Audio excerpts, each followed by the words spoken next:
Hello नमस्कार। मैं रुद्रेश आप सभी का स्वागत करता हूं रुद्रेश मैथ क्लासेस के इस यूट्यूब चैनल पर, जिसमें हम लोग 12th क्लास से रिलेटेड जितना भी सिलेबस है वो सब इस चैनल के माध्यम से कवर कर रहे हैं। जिसमें हमारा जो टॉपिक चल रहा है वो है रिलेशंस एंड फंक्शंस। उसमें हमने बताया था कि इसके अंतर्गत 4 सब टॉपिक हमको पढ़ना है जो 12th से रिलेवेंट है। उनमें से पहला था हमारा रिलेशन, जो हमने कवर कर लिया है। दूसरा जो चैप्टर था वो था हमारा फंक्शन, वो भी हमने कवर कर लिया है। और तीसरा जो चैप्टर है जो आज स्टार्ट होने जा रहा है वो कंपोजिशन ऑफ फंक्शंस और इन्वर्टिबल फंक्शन। 2 चैप्टर्स का इसमें जो कॉन्सेप्ट हैं उनका इसमें अध्ययन करेंगे। छोटा सा टॉपिक है, 1 या 2 कॉन्सेप्ट हैं जिस पर बेस्ड ये पूरा का पूरा हमारा चैप्टर है। उन्हीं के आधार पर कुछ सवाल हैं जिनको हम सॉल्व करेंगे। तो देखते हैं, आगे स्टार्ट करते हैं अपना आज का टॉपिक कंपोजिशन ऑफ फंक्शन। इसमें देखें हम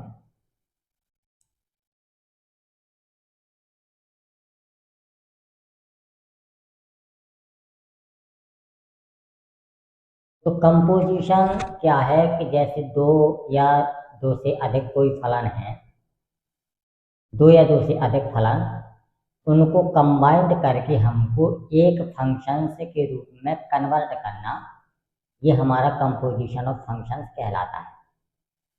यहाँ पे वही लिखा है कि जैसे मान लीजिए 2 फंक्शंस हैं हमारे पास, एक f है और दूसरा हमारा g है। f हमारा a से b में डिफाइंड है और g हमारा b से c में डिफाइंड है। तब हमें देखने वाली बात ये है इसमें देखने वाली बात ये है कि जो फंक्शन f है हमारा, ये कहलाता है हमारा कोडोमेन और ये कहलाता है हमारा डोमेन कहलाता है। तो जो फंक्शन f है हमारा, पहला वाला फंक्शन, उसका कोडोमेन और दूसरे वाले फंक्शंस का डोमेन बराबर होना चाहिए हमारा। अगर दोनों बराबर नहीं है, पहले का कोडोमेन और दूसरे का डोमेन यदि बराबर नहीं है, तब हम उस फलनों का कंपोजिशन नहीं निकाल पाएंगे। उस 2 फंक्शंस का कंपोजिशन यदि हम निकालें, और जैसे मान लीजिए यदि कोई तीसरा फंक्शन हमको दिया है h, तीसरा फंक्शन कैसा है, h दिया है, तो ये कहाँ से कहाँ तक हमारा डिफाइंड होगा, ये हमारा होगा c से d में डिफाइंड होगा। तो अब यहाँ पे देखें कि इसका कोडोमेन और इसका डोमेन ये बराबर है। 2 फंक्शंस का हम कंपोजिशन तभी कर पाएंगे जब पहले का कोडोमेन और दूसरे वाले का डोमेन हमारा बराबर होगा, तभी हम उन फंक्शंस का कंपोजिशन कर पाएंगे। अन्यथा में हम उन फंक्शंस का कंपोजिशन कर ही नहीं पाएंगे। तो ये हमारा पहला कॉन्सेप्ट है। उसी को यहाँ पे लिखा है कि जैसे मान लीजिए 2 फंक्शंस हमें कंपोज करना है, तो हमें बेसिकली निकालना होता है गॉफ एक्स। तो गॉफ एक्स को इस तरीके से हम लिख सकते हैं। ये सॉल्व करने का तरीका है, ये है। यहाँ पे देखें हम, इम्पोर्टेंट रिजल्ट क्या है, यदि कंडीशन कैसी है हमारी, जैसे हमें 2 फंक्शंस दिए गए हैं हमारे, f जो a से b में है, कहाँ से कहाँ तक है, a से b में है, और g जो हमारा b से c में है, ये दिए गए हैं हमें। तब हमें कहा गया है कि जो f है इसकी जो रेंज निकलेगी, इसकी f की जो रेंज है हमारी, f की जो रेंज है वो किसका, g के डोमेन का सबसेट होगा। अब g फंक्शन से हमारा डोमेन कौन सा है, जी हमारा डोमेन ये है। और इसकी रेंज क्या निकलेगी, इसकी जो रेंज है यहाँ से हम निकालें तो इसकी जो रेंज आएगी वो बी का सबसेट होगी। यही तो होता है कि जो रेंज होती है किसी फंक्शन की वो कोडोमेन का सबसेट होती है। और इसका कोडोमेन और इसका कोडोमेन हमारा दोनों, इसका कोडोमेन और इसका डोमेन हमारा बराबर है। तो जब कोडोमेन इसके डोमेन के बराबर है तो इनडायरेक्टली कहें कि जो इसकी ये रेंज है ये डोमेन का सबसेट होगी कि नहीं होगी। कॉन्सेप्ट हमारा जो है वो पिछला वाला ही है पूरा, बस यहाँ पे फंक्शंस का कंपोजिशन आ गया है। तो उसमें जहाँ कोडोमेन यूज होता था वहाँ इसका डोमेन यूज होगा, क्योंकि पहले वाले फंक्शंस का कोडोमेन और दूसरे वाले फंक्शंस का डोमेन हमारा बराबर होता है। तो जो फंक्शंस की रेंज निकलती थी वो कोडोमेन का सबसेट होती थी, लेकिन जब कंपोजिशन निकालेंगे तो पहले वाले का कोडोमेन और दूसरे वाले का डोमेन बराबर होता है हमारा। तो जो अब रेंज निकलेगी हमारी पहले वाले फंक्शंस की वो दूसरे वाले फंक्शंस का जो डोमेन है उसका सबसेट हो जाएगी। बस केवल इतना हमें कॉन्सेप्ट याद रखना है कि जैसे इसकी रेंज हम निकालें तो ये हमारा डोमेन कहलाता है, तो डोमेन का सबसेट होगी, वही इसमें लिखा हुआ है। और डिफरेंस क्या है इसमें फॉग और गॉफ में कि ये दोनों वैल्यू हमारी आपस में बराबर नहीं होती, जनरली बराबर नहीं होती है, कभी कभार हो जाए तो वो नहीं कह सकते, लेकिन जनरली फॉग और गॉफ हमारे एक दूसरे के बराबर नहीं होंगे। अब देखें आगे। अब जो ये कंपोजिशन ऑफ फंक्शंस है हमारा, हमने कुछ रूल पढ़े थे कि कम्यूटेटिव लॉ भी होता है, क्रमबेरमेन नियम कहलाता है, जो एसोसिएटिव होता है मतलब जो साहचर्य नियम का पालन करता है। तो जो कंपोजिशन ऑफ फंक्शंस है वो हमारे कम्यूटेटिव लॉ को फॉलो नहीं करता है, कम्यूटेटिव लॉ को फॉलो नहीं करता है। और एग्जाम्पल में हमारा दिया गया है ये वाला, अगर ये कम्यूटेटिव लॉ को फॉलो करता तो ये गॉफ और फॉग हमारे आपस में बराबर होते, लेकिन ये नॉन कम्यूटेटिव होता है, अक्रम विनिमय नियम का पालन करता है, इनका उल्टा सीधा गुणा बराबर नहीं होता है। लेकिन ये वाला जो है एसोसिएटिव लॉ मतलब साहचर्य नियम का पालन करता है, तभी हम कहेंगे कि गॉफ ये वाला। अब देखिए जो एसोसिएटिव लॉ है वो तीन फंक्शन से उसमें काउंट होते हैं हमारे, तो एफ जी और एच ये हैं। तो हम सबसे पहले क्या करेंगे कि एफ और जी का कंपोजिशन करेंगे, उसके बाद एच का करेंगे, उसके बाद फिर क्या है कि पहले जी और एच फिर उसके साथ एफ का। यदि ये दोनों मान हमारे बराबर होते हैं तब हम कहेंगे कि ये हमारा एसोसिएटिव लॉ का पालन करेगा। और composition of functions associative law का पालन करता ही करता है, लेकिन कम्यूटेटिव लॉ का फॉलो नहीं करता है। ये है हमारा इसमें आइडेंटिटी जो फंक्शंस होता है हमारा, तो आइडेंटिटी फंक्शंस का किसी भी फंक्शंस से हम कंपोजिशन निकालें तो वो फंक्शंस स्वयं प्राप्त हो जाता है। आइडेंटिटी फंक्शंस का किसी फंक्शंस से यदि कंपोजिशन फाइंड आउट करें तो वही फंक्शंस हमको प्राप्त होगा जिसके साथ हमने निकाला है। ये हो गया। अब ये देखें डोमेन ऑफ कंपोजिट फंक्शन, ये वाला देखें, ये तो बेसिक नॉलेज है कि डोमेन एक्स की सभी वैल्यू को हमारा कंसिस्ट करता है, शामिल करेगा डोमेन हमारा। तो जो एक्स है हमारा तो फंक्शंस का जो डोमेन है तो एक्स हमारा उसमें बिलोंग करेगा, और दूसरा एफ एक्स जो है वो जी के डोमेन में होगा। इतना हमें याद रखना है। अब हम देखें आगे इनवर्स। अब देखें हम इन्वर्टिबल फंक्शंस, इन्वर्टिबल फंक्शंस को हम एफ इनवर्स से रिप्रेजेंट करते हैं। किससे करेंगे? एफ इनवर्स से रिप्रेजेंट करेंगे। और इसकी जो मेन कंडीशन ये है कि कौन फंक्शन से हमारा इन्वर्टिबल होगा, तो उसके लिए पहली जो कंडीशन है कि वो फंक्शन से हमारा 1 1 होना चाहिए, और दूसरी कंडीशन है कि ऑन टू भी होना चाहिए।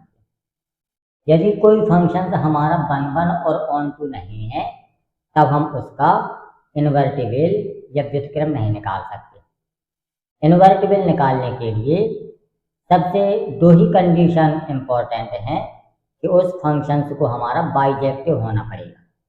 बाइजेक्टिव का मतलब होता है कि वो फंक्शन हमारा 1 1 भी होगा और ऑन टू भी होगा, तभी हम उसका इन्वर्टिबल निकाल सकते हैं, अन्यथा में हम उसका इन्वर्टिबल नहीं निकाल सकते। अब देखें हम प्रतिलोम की जो परिभाषा है, डेफिनेशन देखें। अब जैसे मान लीजिए हमें यहाँ पे दिया गया है कि कोई भी फंक्शन हमारा a to b में डिफाइंड है, लेकिन जब अब a to b का मतलब होता है कि ये जो हमारा है ये डोमेन कहलाएगा हमारा, और ये कहलाएगा हमारा कोडोमेन। तो जब हम इन्वर्स निकालेंगे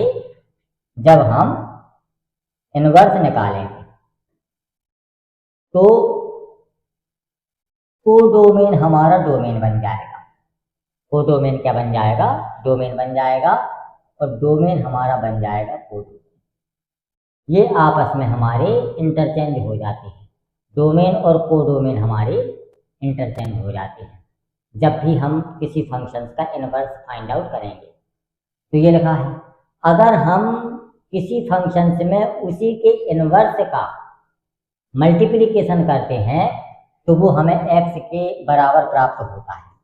किसके बराबर प्राप्त होता है? x के बराबर प्राप्त होता है। ये इसमें लिखा हुआ है।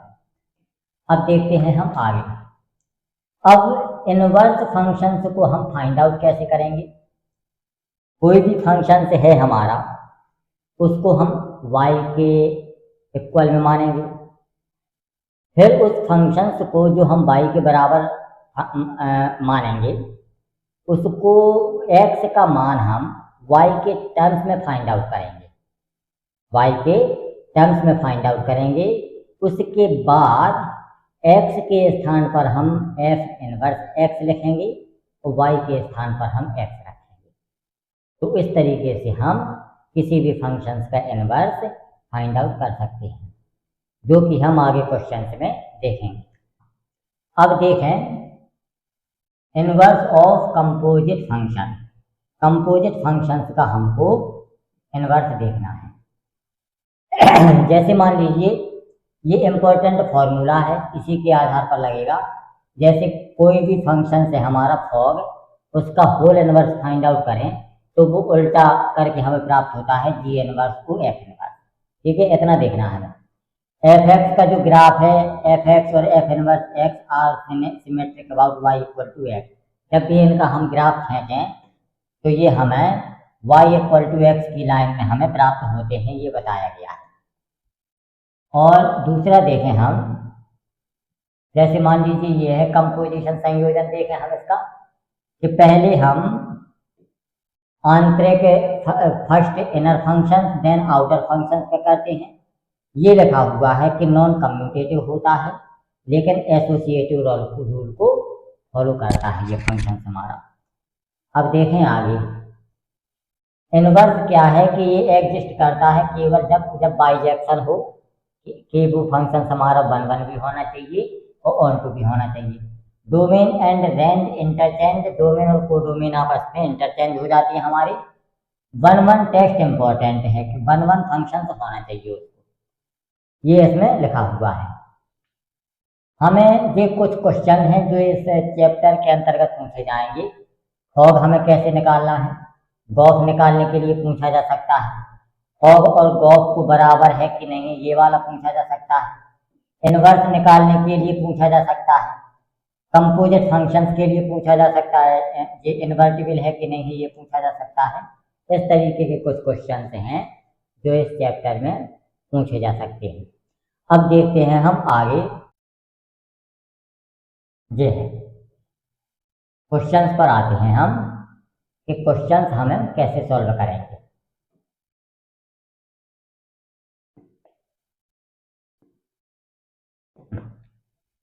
जी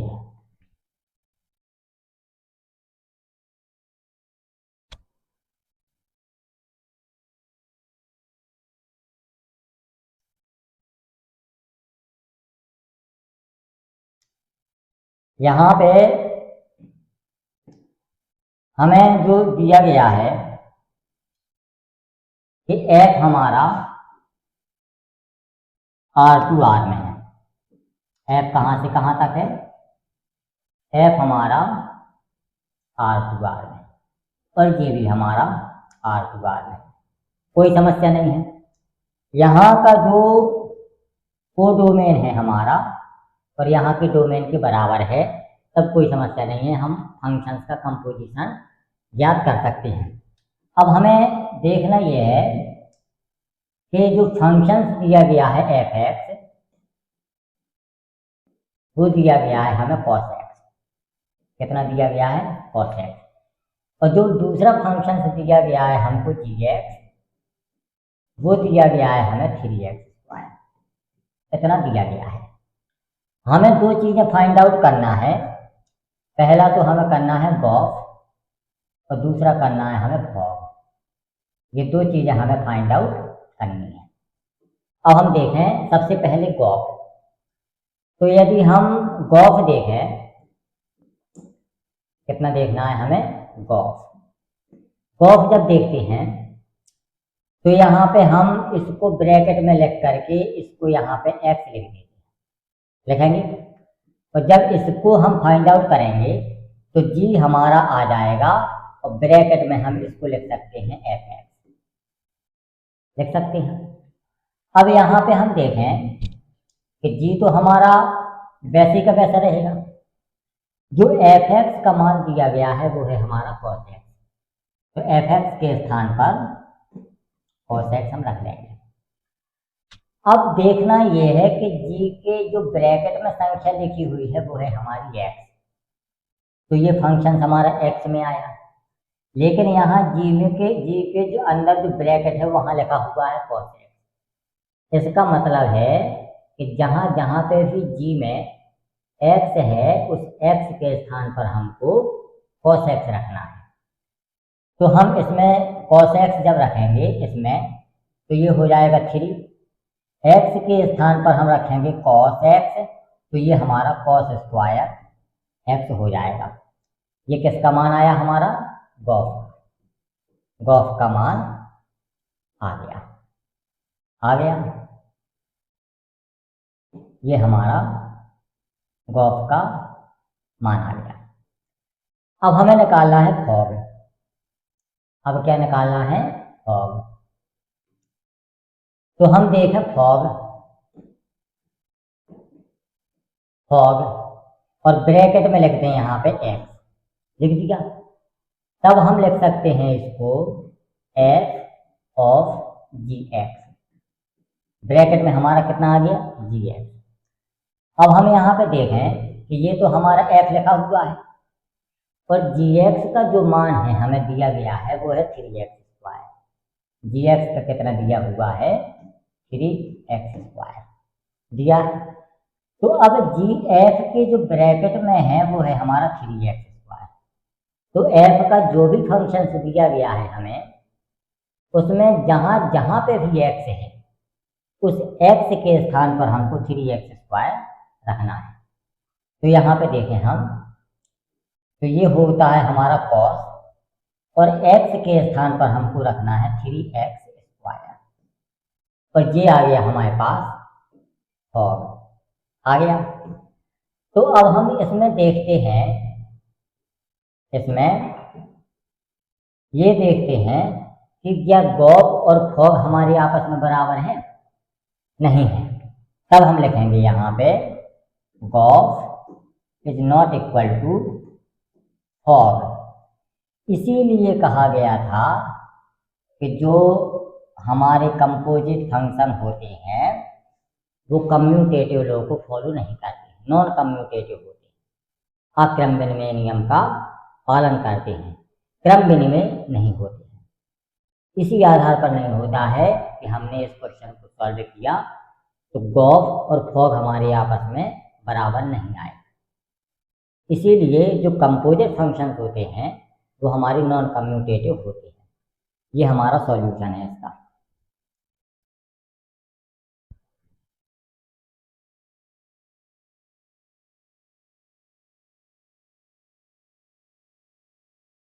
अब देखें हम आगे का, ये वाला देखना है। आगे का देखें हम, ये वाला देखना है हमको।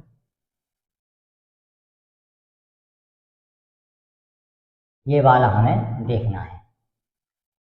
यहाँ पे पहला वाला क्वेश्चन देखते हैं और दूसरा दोनों देखेंगे हम इसमें। तो हम पहला वाला देखें, पहला वाला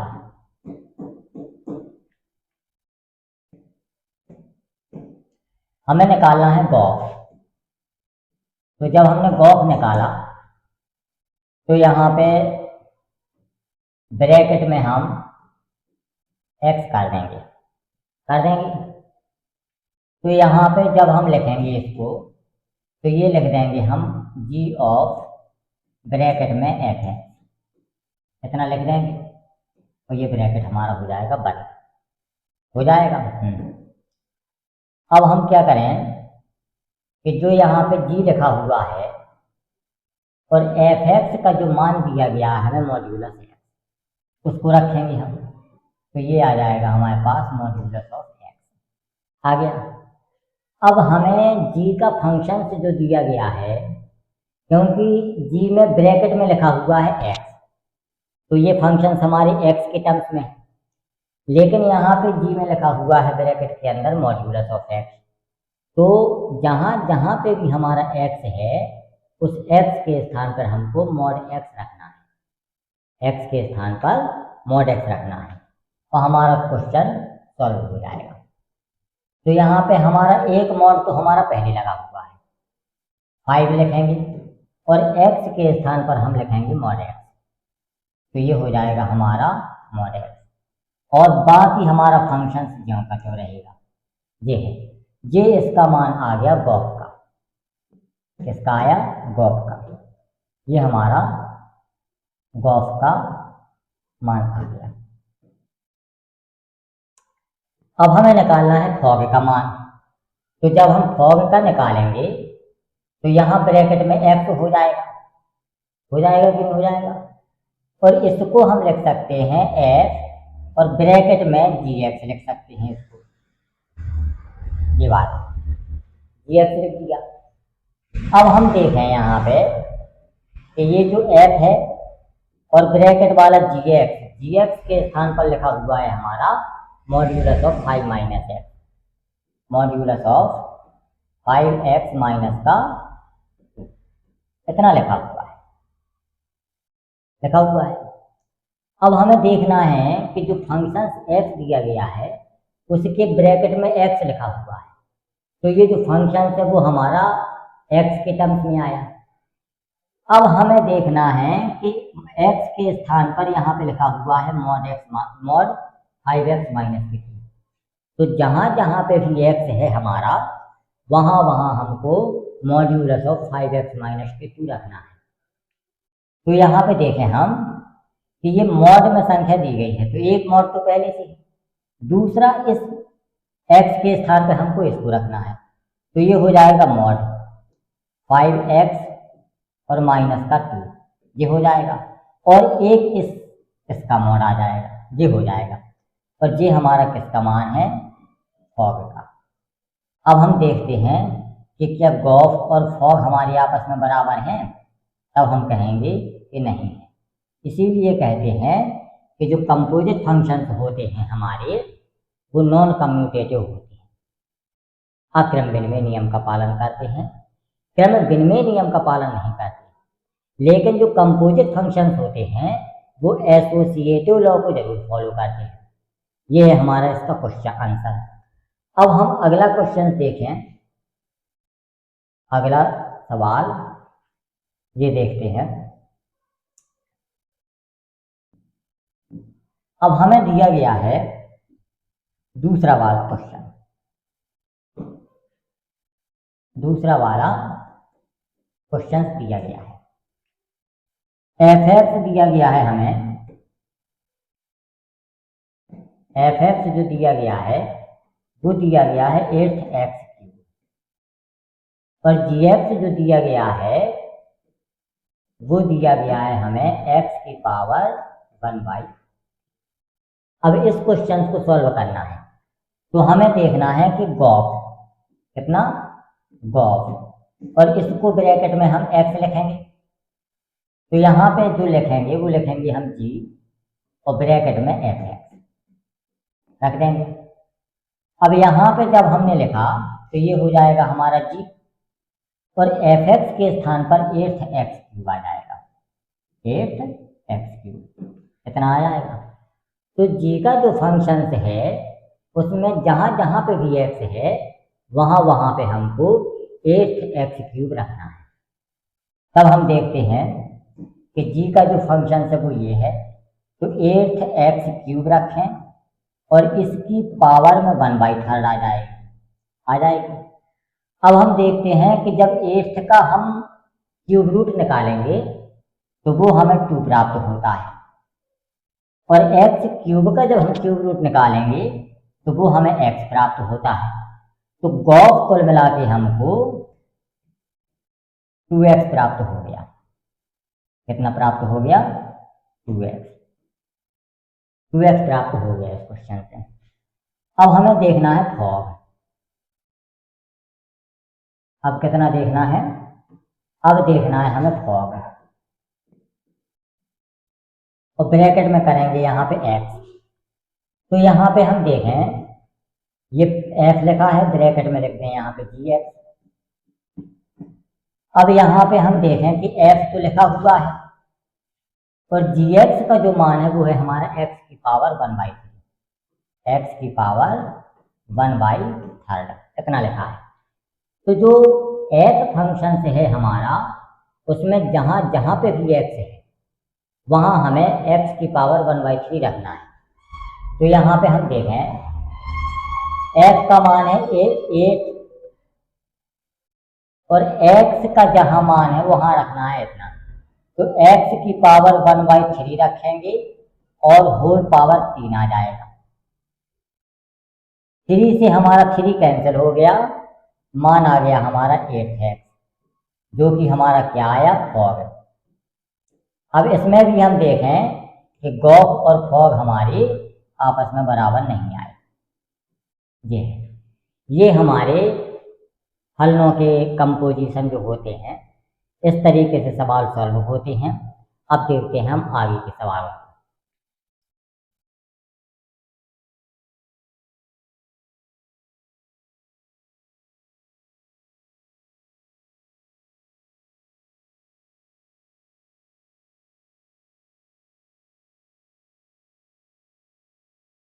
ये है, इसको देखें।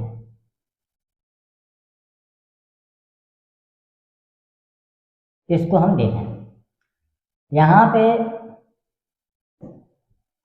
हमने देखा कि जो f फंक्शन से है हमारा वो n to n, g भी हमारा n to n और h भी हमारा n to n में डिफाइंड है। तो कोडोमेन डोमेन का कोई हमारा सिस्टम ही नहीं है। हमें मेन दिया गया है f(x) जो दिया गया है वो है हमारा 2x इतना है।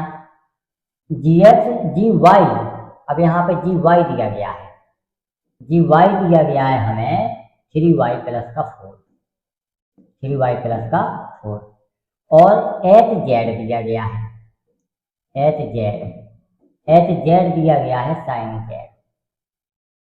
अब फंक्शन से हमारा x में, y में, z में किसी भी चीज में हो हमें इससे कोई फर्क नहीं पड़ना चाहिए।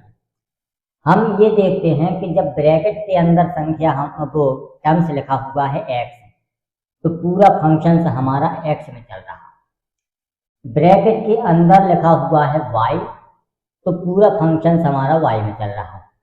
ब्रैकेट के अंदर लिखा हुआ है जेड, तो पूरा फंक्शन हमारा जेड में चल रहा है। इसी तरीके से जब हम फंक्शंस का कंपोजिशन निकालें तो ब्रैकेट के अंदर जो भी टर्म्स आ जाए उसको इन टर्म्स के स्थान पर हमको सब्स्टिट्यूट कर देना है, तो हमारा क्वेश्चन सॉल्व हो जाएगा। अब देखें, हमें निकालना है HOGOF। कितना निकालना है? HOGOF। तो यहाँ पे निकालें हम HOGOF। ये ब्रैकेट हमने यहाँ पे लगा दिया, और हमें देखना है कि हमने ब्रैकेट में x भी लगा दिया, यहाँ पे लगा दिया। अब हम देखें कि यहाँ पे लिखा हुआ है f, और ब्रैकेट में हम लिख सकते हैं इसको GOFX, FX इतना लिख सकते हैं। तब हम लिखेंगे इसको कि ये h है हमारा, ये ब्रैकेट है, ये g है, और यहाँ पे हम इसको fx लिख सकते हैं, fx लिख सकते हैं। इस टर्म को ना भी हम लिखें तो कोई मतलब नहीं है, हम इसको इस तरीके से लिख सकते हैं, हम इसको डायरेक्टली इस तरीके से लिख सकते हैं। अब हम देखें इस क्वेश्चन को सॉल्व करना है, तो ये हमारा h लिखा हुआ है, ये ब्रैकेट आ गया हमारा, ये हमारा g लिखा हुआ है, ठीक है। अब हमें देखना है कि जो fx है, तो fx का मान हमारा 2x है। fx कितना है हमारा? 2x है, इतना आ गया। अब हमने बताया कि जब g के ब्रैकेट में हमारा y लिखा हुआ है तो पूरा फंक्शन हमारा y में चलेगा, और जो भी चीज कंपोजिशन निकालते टाइम पर ब्रैकेट के अंदर लिखा हुआ है, जो भी टर्म, उस टर्म्स के स्थान पर हमें उसको सब्स्टिट्यूट कर देना है। अब यहाँ पे g के जो ब्रैकेट में है वो 2x लिखा हुआ है, तो जहां जहां पे भी y है वहां वहां हमको 2x रख देना है, ठीक है। तब हम देखते हैं कि ये लिखा हुआ है h, और यहाँ पे हम ब्रैकेट में लगाएं, जहां जहां पे भी y है वहां 2x रखेंगे, तो ये हो जाएगा हमारा 6x और प्लस का 4। केवल हमें x के y के स्थान पर हमको इसको सब्स्टिट्यूट करना है, कांस्टेंट हमारा ज्यों का त्यों रहेगा। अब हमारा फंक्शन बन गया h में, ब्रैकेट में जब z है तो यहाँ साइन में लिखा हुआ है z, लेकिन यहाँ z के स्थान पर 6x प्लस का 4 लिखा हुआ है, z के स्थान पर। तो जहाँ पे भी z है वहाँ हमको ये चीज़ लिख देना है, तो हमारा पता चल जाएगा कि ये आंसर आ जाएगा हमारा साइन 6x और प्लस का 4। ये हमारा किसकी वैल्यू आई? HOGOF, इसकी वैल्यू आई HOGOF ये। तो हमने एक चीज लेफ्ट हैंड साइड हमने पता कर लिया, HOGOF। अब हमें निकालना है HOGOF, ठीक है। अब देखते हैं हम आगे। अब हमें निकालना है कि ब्रैकेट में लिखा हुआ है HOGOF, इतना लिखा हुआ है, ठीक है। तब हम देखें कि यहाँ पे हम लिखेंगे ब्रैकेट में HOG, और इसको लिख देंगे हम FX। जैसा हमें पूछा गया है वैसे ही लिखना है। अब हमें देखना है कि ये HOG ब्रैकेट में लिखा हुआ है, और FX हमें दिया गया है 2x के बराबर। कितना दिया गया है? 2x के बराबर।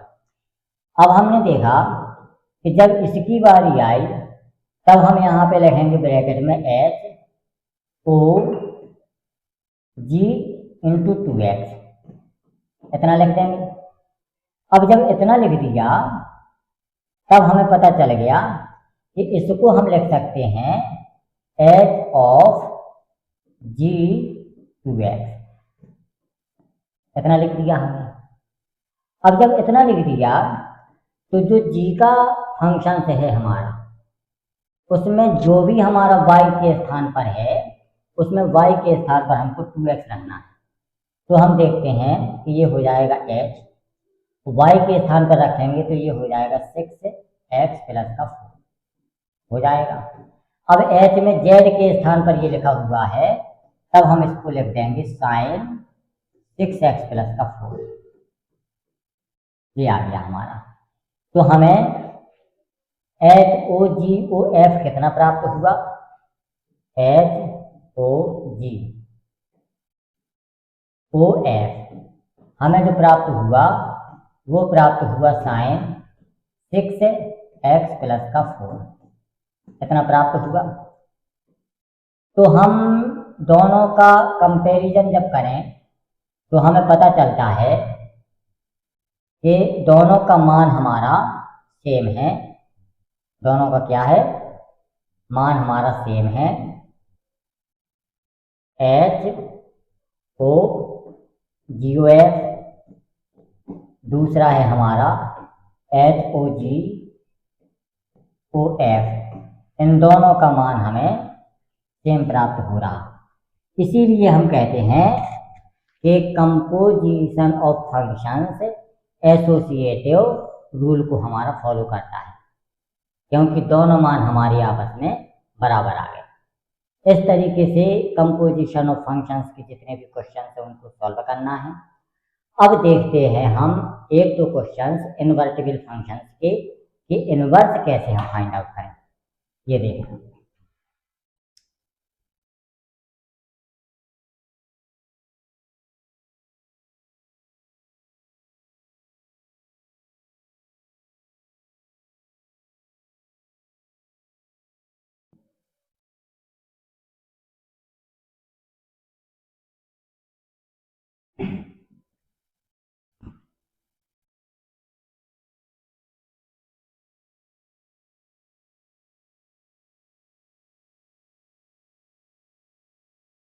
ये वाला देखें।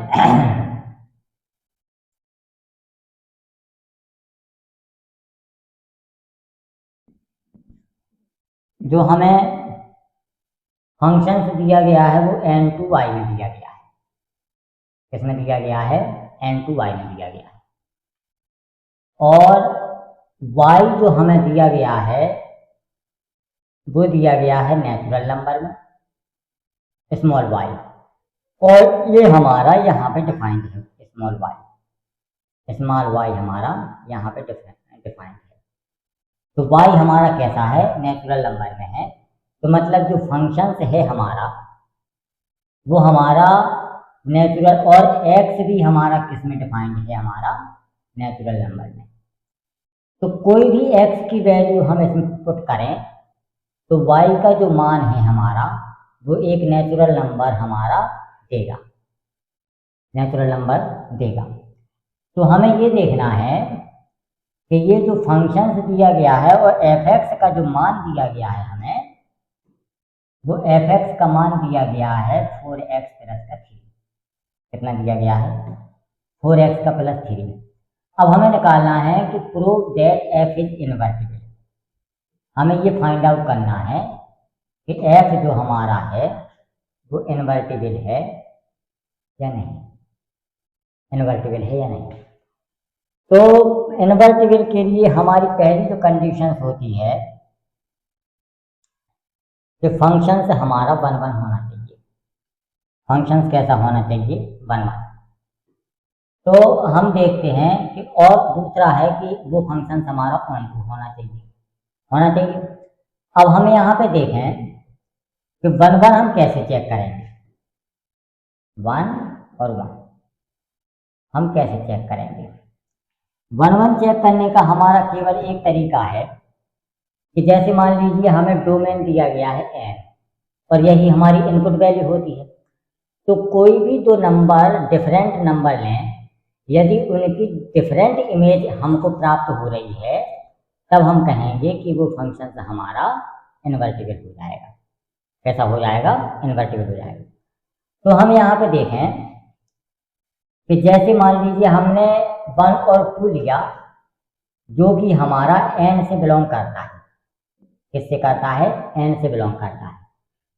तो यदि हम f1 निकालें और f2 निकालें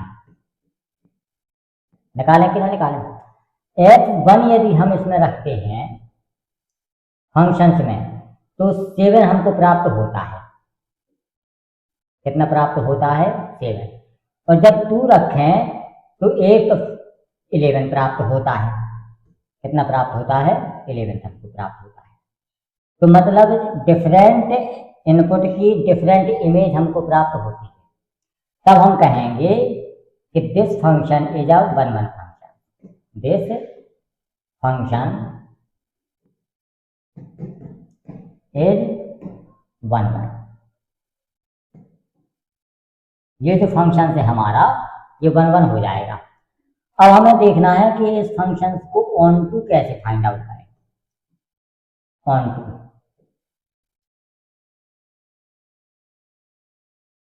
टू हम कैसे फाइंड आउट करें?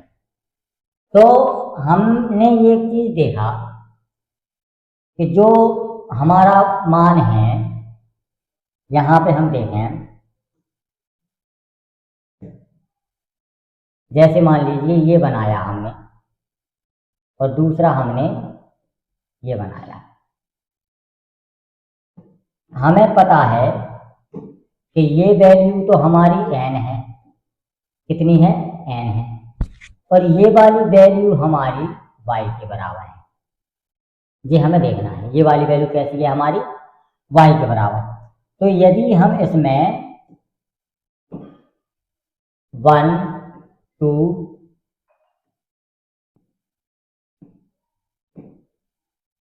3 4 5 6 आगे भी रखें तो हम देखते हैं, अब यहाँ पे जो फंक्शन दिया गया है हमारा y, x का मान हम रखें इसमें तो हमें कितना प्राप्त होता है? 7।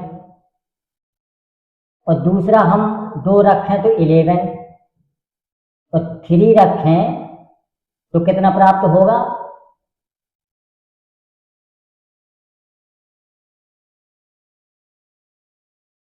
15।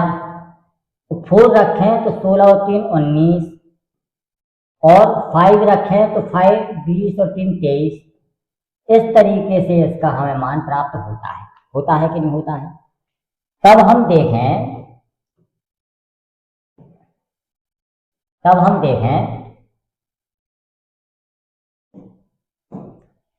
कि 1 की इमेज हमारी 7 के साथ बन रही है और 2 की इमेज हमारी 11 के साथ बन रही है, 3 की 15 के साथ, 4 की 19 के साथ, 5 की इतने के साथ, 6 की और आगे बनती चली जाएगी। इसी तरीके से हर एलिमेंट से इमेज हमारी बनती चली जाएगी। मुद्दे की बात यह है कि इसका जो रेंज है हमारा वो कोडोमेन के बराबर आ रहा है। इनपुट वैल्यू देते जाएं हम, आउटपुट वैल्यू हमको प्राप्त होती जाएगी। यहाँ पे जो ये कोडोमेन दिया गया है ये हमारा नेचुरल नंबर नहीं दिया गया है, ये हमको y दिया गया है और y हमारा यहाँ से डिफाइंड है और y हमारा एक नेचुरल नंबर है। ये कुछ भी नंबर रखते जाएं ये नेचुरल नंबर हमें प्राप्त होते हैं। और y कितना प्राप्त होता है? x का मान हम n से लेंगे तो n का मान रखते जाए हम, y का मान हमें प्राप्त होता चला जाएगा और इनकी एक दूसरे से प्री इमेज हमारी बनती चली जाएगी। कोई भी एलिमेंट हमारा y में ऐसा नहीं है जिसकी इमेज ना बन रही हो। इसीलिए हम कहेंगे कि this function is on to फंक्शन। क्यों? क्योंकि range of f equal to codomain, codomain के हमारे बराबर है। जो रेंज है हमारी वो कोडोमेन के बराबर है। तब हम कहेंगे कि this function is on to function.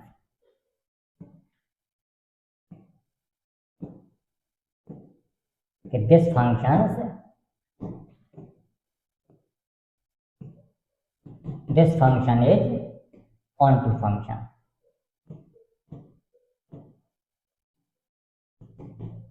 जो ये फंक्शन है हमारा ये ऑन टू है, तो हमें पता चला कि जो ये दिया हुआ फंक्शन है ये हमारा वन वन भी है, ऑन टू भी है। तब हम कह सकते हैं कि this function is a invertible function. ठीक है, तब हम कहेंगे कि दिस फंक्शन इज, इसीलिए this function is invertible function. Invertible function, जो ये दिया हुआ फंक्शन है हमारा ये इन्वर्टिबल फंक्शन हो जाएगा। तो पहला जो क्वेश्चन से है वो हमने सॉल्व कर लिया है कि ये फंक्शन हमारा प्रूव कीजिए कि ये इन्वर्टिबल है। अब इन्वर्टिबल तो है, अब हमें निकालना है उसका इन्वर्स। तो हम देखें इन्वर्स कैसे फाइंड आउट करें। इसका जो एफ एक्स दिया हुआ है वो दिया हुआ है 4x + 3। एफ एक्स कितना है 4x = 3।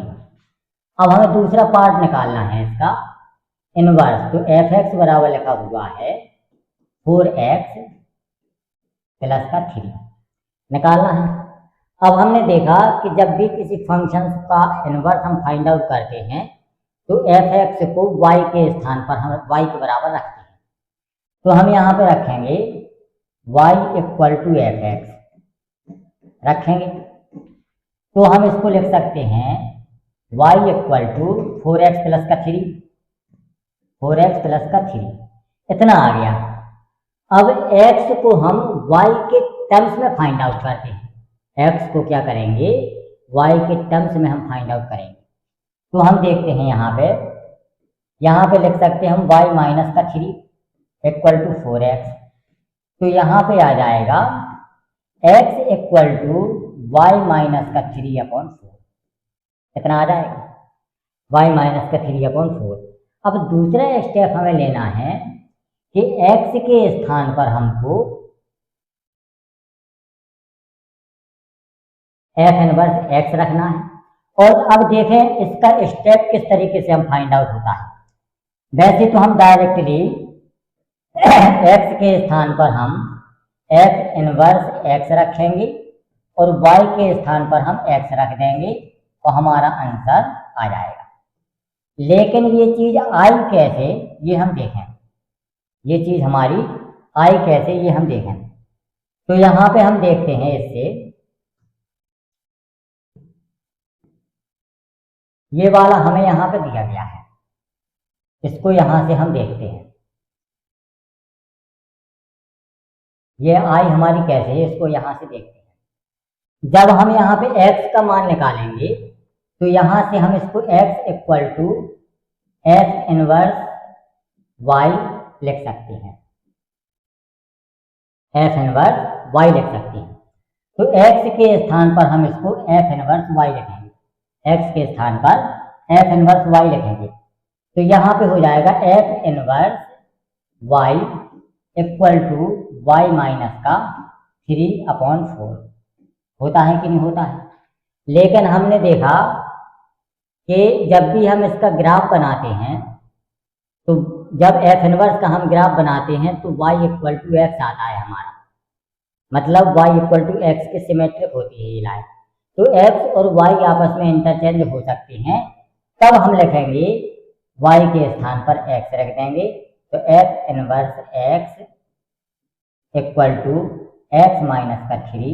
3/4। इस तरीके से ये हमारा क्वेश्चन सॉल्व होता है जी। आता यहाँ से है, हम डायरेक्टली लिख देते हैं कि x के स्थान पर f इनवर्स x, y के स्थान पर x, तो ये हमारा क्वेश्चन सॉल्व हो गया।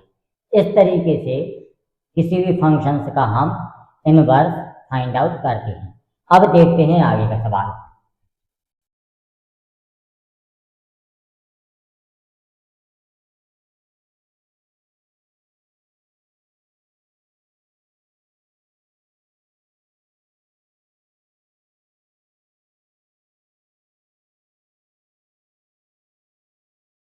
ये वाला देखो,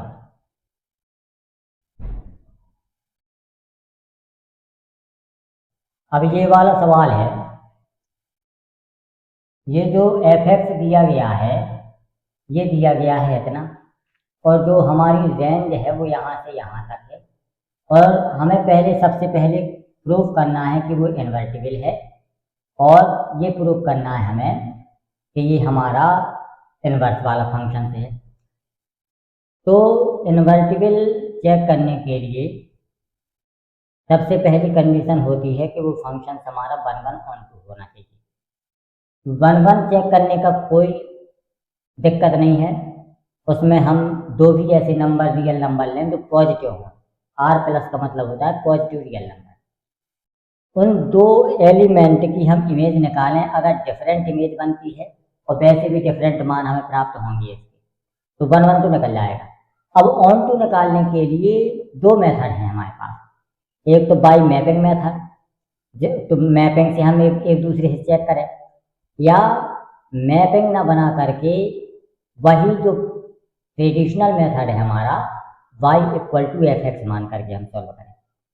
तो हम देखते हैं कि जो इनवर्स निकालने का मेथड है और ऑन टू चेक करने का मेथड है, दोनों हमारे सेम मेथड हैं।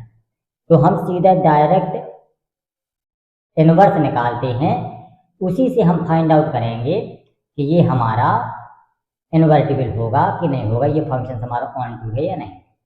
तब हम देखते हैं कि हमें जो फंक्शन दिया गया है तो उसको हम y के बराबर माने 9x स्क्वायर प्लस के 6x और माइनस का 5, इतना हो जाएगा।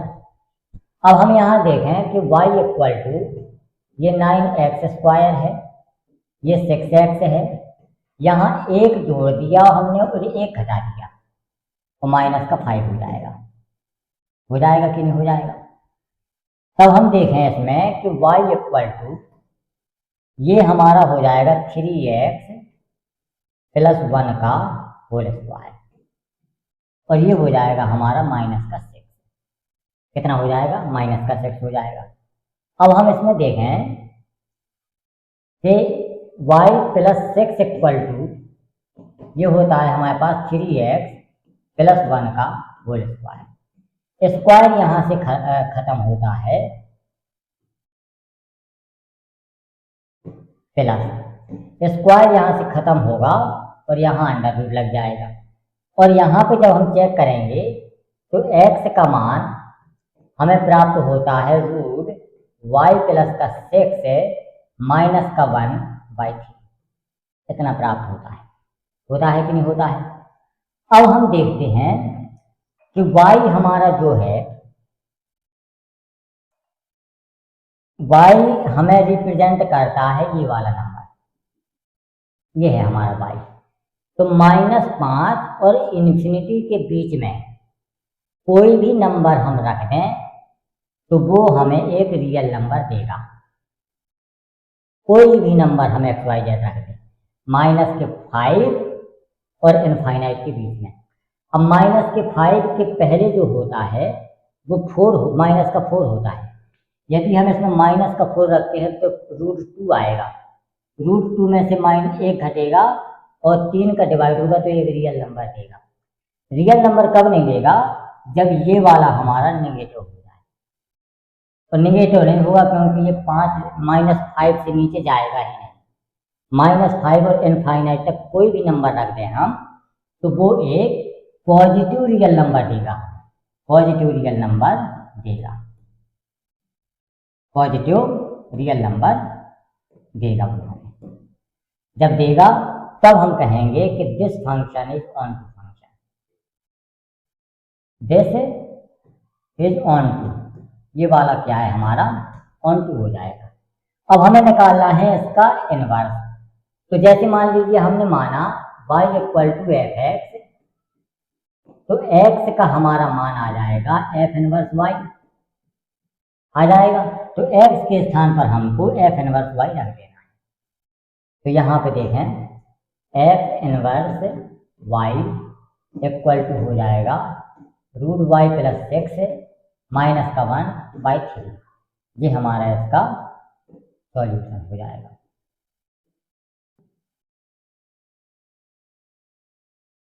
आज का हमारा लेक्चर खत्म होता है यहीं पर। इसके जितने भी कॉन्सेप्ट हैं हमने क्वेश्चंस भी सॉल्व कर लिए हैं, कॉन्सेप्ट भी सॉल्व कर लिया है, और इसी तरीके के क्वेश्चंस हमें एग्जाम में पूछे जाएंगे। धन्यवाद।